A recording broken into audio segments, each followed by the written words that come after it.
Now, today, the Anti-Corruption Court convicted former Sports Cabinet Secretary Hassan Wario to a 6-year jail term or a fine of abusing his office in connection to the Rio 2016 Olympic scandal. However, the former CS was this evening released after paying the 3.6 million shillings fine. His co-accused, Stephen Arap Soy, the former National Olympic Committee of Kenya head, was not so lucky. Soy was slapped with a 105 million shillings fine or a sentence of 12 years. Nayoma Sampao has that story.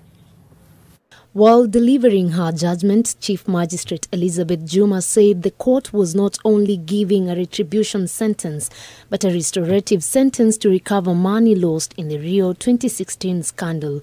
Former Sports Cabinet Secretary Hassan Wario was fined 3.6 million shillings or spent 6 years in prison should he fail to pay the fine. His co-accused former Olympics team leader and ex-NOC official Stephen Soy was fined 105 million shillings or served 12 years in prison in default. Both were sentenced over the misuse of public funds. The budget that was passed and from which they drew, the government of Kenya contributed Kenya shillings 500 million.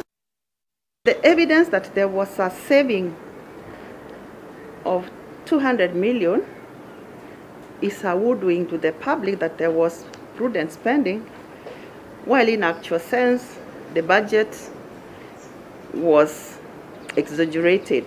The magistrate said Soy was regarded as the principal offender and Wario ordered responsibility to the public to ensure that funds were utilized transparently in his position. The sentence meted out is lenient and reasonable in the circumstances.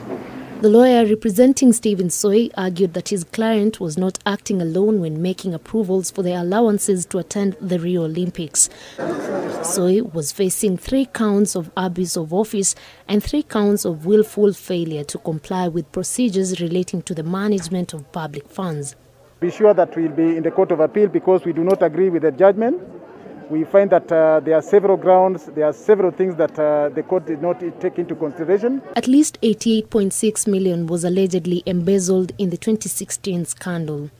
The money was meant to buy air tickets for team members, but instead was misappropriated. The former CS was charged alongside Haron Komen Chebet, who served as Director of Administration, and Patrick Kimithi Nkabu, Richard Titus Ekai, Stephen Kiptanui Soy, and Francis Kanyili Paul, who have been acquitted. The two have been given 14 days to file an appeal. Nayoma Sampao, NTV.